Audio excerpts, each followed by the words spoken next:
guys, welcome to my channel Learn English with Vinay, and in today's video we are going to cover class 12th English book Flamingos chapter 2 Lost Spring, which is written by Anis Jung.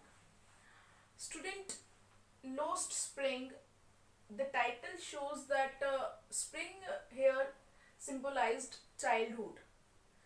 जिस तरह से जैसे spring season में flowers Bloom करते हैं, ऐसे ही childhood में बच्चे जो हैं वो नई नई चीज़ें सीखते हैं. That period is very important for them for the learning purpose as well as for the growth purpose. So lost spring means lost childhood. In this chapter, Anis Jung is going to show us that poverty-stricken children, from whom the opportunity of education has been taken away. In this chapter, there are two stories. The first one is Sometimes I Find a Rupee in Garbage, and the second one is I Want to Drive a Car. Both of the stories represent poverty and child labor. In both of the stories, we can see the children are forced to do the work at the age when they can learn a lot. At that tender age, they are forced to do the work. So let's begin our chapter. Begin our first story. Sometime I Find a Rupee in a Garbage. In the first story, there is a character named Sahib. Sahib lives in Simapuri. Simapuri is on the border of the New Delhi. So Anis Jung, she used to meet Sahib, and Sahib used to we can say the scrounging the garbage. Garbage में से वो gold ढूंढा करता था. Garbage में से उसे कुछ ना कुछ मिल जाता था, तो वो ढूंढा करता था. और जो अनीस जंग है वो उसे देखा करती थी. तो अनीस जंग ने एक दिन उससे पूछा कि why don't you do something else instead of looking for something in the garbage. Then Sahib replied, what can I do? I don't have anything else to do. मेरे पास और कुछ करने के लिए नहीं है. Then Anis Jung said, why don't you go to school? Sahib replied, there is no school in my neighborhood. If they build, I will go. जब भी स्कूल बना देंगे मैं चला जाऊंगा, हमारे आसपास कोई स्कूल नहीं है. Then Anis Jung replied, what if I make a builder school for you? Will you come? Then Sahib smiling करता हुआ बोलता है, yes, I will come. So ये बात कह के अनीस जंग जो है वहाँ से चली जाती हैं. और उसके थोड़े दिनों बाद ही क्या होता है, जब अनीस जंग वहाँ पे आ रही होती है तो जो साहिब है वो पहचान जाता है राइटर को, और वो भागकर राइटर के पास जाता है और वो उससे पूछता है कि स्कूल बन गया क्या आपका स्कूल बन गया है, क्या हम आ सकते हैं? तो जब राइटर ने ये बात सुनी तो राइटर ने तो जस्ट एक जोकिंगली कह दिया था, मजाक के सेंस में कह दिया था. लेकिन राइटर ने जब ये सुना, इससे पता चल रहा था कि Sahib is willing to take the education, but the thing is there is no opportunity for him. इसी तरह सीमापुरी में बहुत से ऐसे बच्चे हैं जो रैक पिकिंग का काम करते हैं. रैक पिकिंग मतलब जो कचरा बीनने का काम होता है, वो लोग वो करते हैं बिकॉज उन लोगों के पास इतनी फैसिलिटीज नहीं है कि वो स्कूल जा सके, एजुकेशन ले सकें. तो जब राइटर ने ये बात सुनी तो राइटर को बहुत एम्बैरेस्ड फील होता है, और उन्हें लगता है कि मतलब मेरी ही तरह पता नहीं कितने लोगों ने इनके साथ ऐसे फेक प्रॉमिसेस किए होंगे. अब इसके बाद जो है राइटर उनसे पूछती है कि what is your name? Then he said Sahib Alam. Sahib Alam means, अब राइटर ने जब उसका नाम सुना साहिब आलम, तो राइटर कहती है कि शायद इसको अपने नाम का मतलब भी नहीं पता होगा. अगर इसे पता होता कि इसके नाम का क्या मतलब है, इसे विश्वास भी ना होता. बिकॉज साहिब आलम का मतलब होता है लॉर्ड ऑफ यूनिवर्स, और ये साहिब आलम जो है गलियों में बेयर फुट ऐसे ही घूम रहा है. अनीस जंग ने उनसे पूछा कि why don't you wear chappals? Chappals क्यों नहीं पहनते हो तुम लोग? तो बहुत सारे बच्चे थे वहां पर, तो एक ने बोला कि इसकी मम्मी दे देती तो भी ये ना पहनता. तो दूसरा बोलता है इसके पास चप्पल है ही कहाँ। वैसे भी तो मतलब वो कहते हैं कि हमारा तो ये ट्रेडिशन है, हम तो बेयरफुट ही रहते हैं, नंगे पैर ही रहते हैं। तो राइटर उनकी बातों से ये कंक्लूजन निकालते हैं कि मतलब they have not sufficient amount to get the chappals for them, or they are so poverty stricken that they can't even afford basic things. तो to show the perpetual poverty, जो poverty उनकी बनी हुई है कंटिन्यूसली, मतलब चलती ही आ रही है, उनके बेयरफुट ये शो करते हैं that they are poverty stricken. Now after that इसी बात को से जब वो बात कर रही होती है राइटर, तो राइटर को याद आता है उनकी लाइफ का एक इंसिडेंट्स ओडीपी का। ODP is the name of the place. वो कहते हैं कि वहाँ पर भी एक बच्चा था जो कि डेली टेम्पल में प्रेयर करता था गॉड से कि मुझे जो है चप्पल दिला दो, और अब मुझे चप्पल मिल जाएगी तो मैं उनका बहुत ध्यान रखूँगा, कभी उन्हें ऐसे नहीं छोड़ूंगा और बहुत अच्छे से रखूँगा। तो भगवान ने उनकी बात सुन ली थी। और राइटर कहते हैं कि अब जो है वहाँ पर जब राइटर काफ़ी सालों बाद गई तो वहाँ पे उन बच्चों की कंडीशन देख के राइटर को समहाउ फील होता है that god has listen their prayers. भगवान ने उनकी प्रार्थनाएं तो सुन ली है, they have shoes now, they are well dressed, but the condition of these rag pickers, the children of the Simapuri area are still very bad. They are still shoeless and barefoot. अब writer कहती है कि उनकी जो acquaintance है in children से उन्हें सीमापुरी ले जाती है। सीमापुरी इज द एरिया जहाँ पर we can say like it belongs to Delhi, but बहुत ज़्यादा दूर है ये अभी भी दिल्ली से।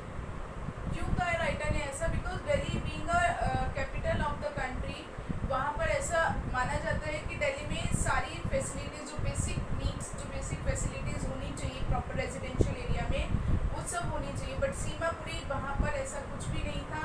वहाँ पर लोग अभी भी मिट्टी के बने हुए घरों में रहते थे, जहाँ पर मतलब कोई उनकी जो रूफ्स होती थी वो टीन शेड हुआ करता था, और जो वाटर, जो सीवेज है, ड्रेनेज है, अभी भी वहाँ पर lack of these facilities are still there. So writer somehow feel these people are living there for more than 30 years.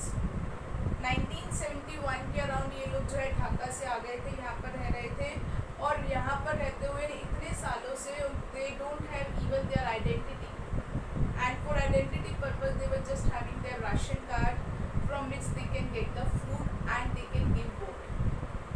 उनको सिर्फ इस राशन कार्ड से अनाज मिलता था और वो वोट कर सकते, उसके अलावा उनकी कोई आइडेंटिटी नहीं थी।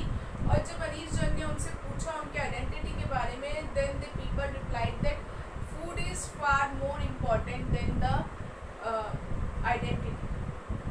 जीने के लिए हमें खाने की ज़्यादा ज़रूरत है बजाय की आइडेंटिटी। अब इसके बाद राइटर कहती है कि सीमापुरी में रहने का मतलब है रैग पिकिंग। वहाँ पर सबका ही एक यही प्रोफेशन है, रैग पिकिंग का।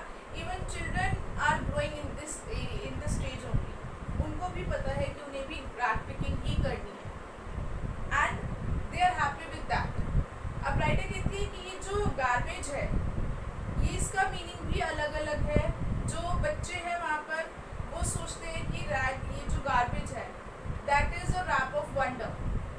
उनके लिए अलग ही मतलब है, उसमें उन्हें कुछ कुछ अलग अलग चीज़ें मिल जाती हैं, वो उनको ढूंढते बहुत सरप्राइजिंगली उसमें से चीज़ें निकालते हैं।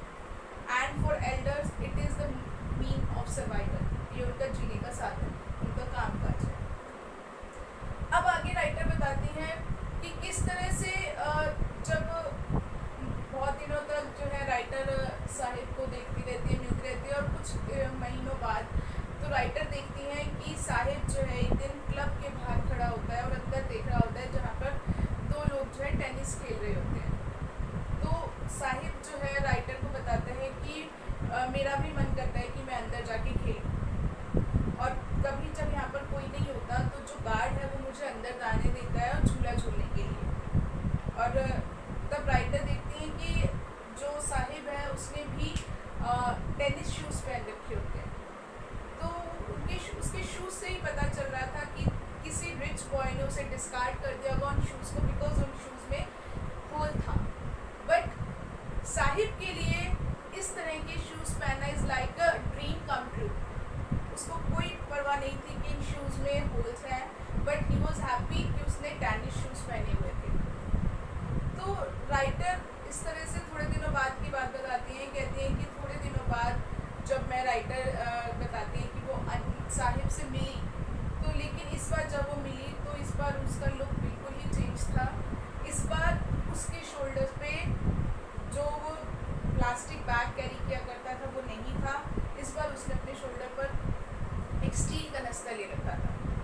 तो साहिब ने बताया कि now he has started working at a tea stall और उसके लिए उसको 800 रुपीज़ पर मंथ मिलता है और खाना मिलता है। नाउ जो उसके फेस पर एक केयर फ्री था, एक फ्रीडम वाली फीलिंग आती थी उसके फेस को देखकर, एक केयर फ्री लुक जो था वो गायब हो गया था। He was getting money, but he was not happy with that thing. जो एक केयर फ्री लुक था वो गायब हो गया था उसके फेस से, और ये जो हल्का सा टी कनस्टर था वो भी बहुत हैवी लग रहा था। उससे जो प्लास्टिक बैग पहले यूज़ किया करता था, कैरी किया करता था, ये टी कनस्टर जो है अब उसके शोल्डर पे बहुत हैवी लग रहा था। तो राइटर कहती है कि अब जो है साहिब जो है he is no longer his own master. अब उसे किसी और के अंडर काम करना था, वो खुद का मास्टर, खुद का मालिक नहीं था। So this was the first part of this chapter, sometimes I find a rupee in garbage. Now come to the second part, which is I want to drive a car. So in this part, Anis Jung is saying that one day he met Mukesh. Mukesh is also like Sahib. He also belonged to a poor family. और वो जिद कर रहा था, उसने बोला कि वो जो है एक मोटर मैकेनिक बनेगा। देन अनीस जंग ने उनसे पूछा, do you know about cars? तुम्हें कार्स के बारे में कुछ नॉलेज है? Then Mukesh said he will learn how to drive cars. अब जब वो ये बात बोलता है तो अनीस जंग कहती हैं कि जिस तरह की वो बात कर रहा था मुकेश कि वो एक मतलब अपना खुद का master, he want to become his own master and he want to become a motor mechanic, तो ये सब बातें जो थी उसकी, these all were like a mirage amidst the desert. एक रेगिस्तान में जो मिराज होता है उसकी तरह लग रहा था, बिकॉज जो बातें वो कर रहा था, जिस एरिया को वो बिलोंग करता है, Firozabad, Firozabad is the place where all the families are involved in bangle making business. उन सब का काम बैंगल मेकिंग का होता है and they all are poverty stricken. तो ऐसी जगह पर कुछ और अलग से करना is like a mirage amidst the desert. अब राइटर जो है मुकेश जो है उन्हें लेके जाता है अपने घर, और वो जब राइटर जाती हैं उनके साथ तो वो एक मतलब कच्चा एक घर बना होता है उसमें जाते हैं, और वहाँ पर जो मुकेश के जो ग्रैंडफादर हैं वो बताते हैं कि वो शुरू से ही मतलब यही काम करते आए हैं बैंगल मेकिंग का। Their forefathers and generations जो है इसी काम में लगी हुई थी।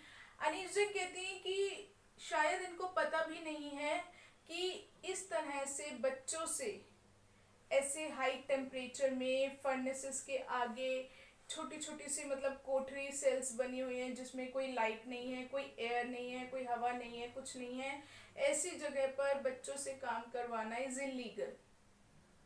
इनको इस बारे में कोई नॉलेज नहीं है, और ये लोग जो है बचपन से ही ऐसे अंधेरे में, एक अंधेरे कमरे में बिना हवा के, बिना लाइट के जो है काम कर रहे होते थे, जिनकी वजह से कि यंग होते होते इनकी जो आईसाइट है वो लूज हो जाती है, उनकी आईसाइट खत्म हो जाती है। तो जब अनीस जंग मुकेश के साथ जाती हैं तो उनकी ग्रैंड मदर बताती हैं कि इन्हें बैंगल मेकिंग के अलावा कुछ नहीं आता है, और वहीं पर जो है उनकी ग्रैंड मदर जो है वो बताती हैं कि इट इज़ हिज कर्म, हिज डेस्टिनी, यही इसकी किस्मत है। वो अपने हस्बैंड के बारे में बताती है कि इतने सालों से फर्नेसेस के आगे काम करते करते इसने अपनी आंखें भी खो दी हैं, एंड सब लोग ही इसी काम में लगे हुए हैं यहाँ पर। It is we can say that god has given this lineage and god's lineage can never be broken. भगवान ने जो उनके लिए लिख दिया उसे कौन मिटा सकता है। तो उन लोगों का यही मानना था कि वो सब जो है यही काम ही करते रहेंगे, ये ही उनकी किस्मत में लिखा हुआ है। अब आगे वो बताते हैं कि एक और पर्सन है जो कि कहता है कि मैंने जो है पूरी जिंदगी बैंगल मेकिंग करी है, तो उससे मैं सिर्फ ये घर ही बना पाया हूँ, उसके आगे मतलब बच्चों को एजुकेशन दिलाना और जो है कुछ और काम कराना वो तो बहुत दूर की बात है। फिर आगे अनीस जंग जो है लेडीज से मिलती हैं घर की, वो भी इसी काम में इन्वॉल्व हैं। वहाँ पर एक बच्ची होती है जिसका नाम होता है सविता, वो वहाँ पर बैठी होती है, वो भी बैंगल मेकिंग में इन्वॉल्व होती है, बैंगल मेकिंग का काम करती हैं। तो राइटर कहती है कि शायद सविता को पता भी नहीं होगा कि मतलब कब जो है ये जो बैंगल मेकिंग का काम जो ये कर रही हैं, आगे लाइफ में उसके लिए मतलब ये बैंगल्स जो हैं एक तरह से कितनी इम्पोर्टेंस रखता है, उसकी लाइफ में कितनी इम्पोर्टेंस होगी। It would be the symbol of her सुहाग, राइट। सो अब जो है अनीस जंग वो सारी मतलब वहाँ की देखती है कंडीशंस, और वो कहते हैं कि वहाँ की लेडीज बताती है कि उन्होंने कभी पेट भरकर खाना नहीं खाया है अपनी लाइफ में। They are so poverty stricken, they don't have even enough money to fill their stomach. अपना पेट भर के खाना तक खाने के उनके पास पैसे नहीं है, तो वो किसी और काम के बारे में कैसे सोच सकते हैं। तब अनीजन ने बोला why don't you make your own cooperative, आप अब कोऑपरेटिव क्यों नहीं बनाते हैं। तो वो कहते हैं कि हम लोग जो है हमारे फोर फादर्स, हमारी जनरेशन जो है इसी कामों में लगी हुई थी, तो अगर हम ये काम छोड़ के मतलब अगर हम लोग इकट्ठे होके कुछ और करना भी चाहें, तो जो मिडिल मैन है, जो यहाँ के जो उनके एरिया में जैसे कहते हैं जो लीडर्स वगैरह हैं, तो कहते हैं कि उनका इतना वहाँ पर रोब है कि अगर वो कुछ ऐसा करते भी हैं तो उन्हें डर है कि पुलिस जो है वो उन्हें जबरदस्ती उन्हें बहुत मारेंगी और उन्हें खींच कर जो है जेल में बंद कर देंगी, कहेंगी कि जो तुम कर रहे हो वो इलीगल है। तो अनीस जंग को रियलाइज होता है कि एक तरफ तो ये पोवर्टी स्ट्रिकन फैमिलीज हैं जो कि मतलब जिनके पास कुछ करने के लिए पैसे नहीं हैं, और दूसरी तरफ ये जो मिडिल मैन, साहूकार, पुलिस, लीडर्स ये हैं जिनका एक विशियस सर्कल है जो जो इनको इन्हीं कामों में लगाए रखता है, फोर्स करता है चाइल्ड लेबर के लिए। बट इसी इनके बीच में writer felt happy when she listened that Mukesh says he want to become a motor mechanic। तो राइटर को अच्छा लगता है कि कोई तो है जो इन चीज़ों से ऊपर उठ के कुछ और करने का सपना देख रहा है। So that is your second part, I want to drive a car। I hope you all must have understood this chapter। Thanks for watching this video।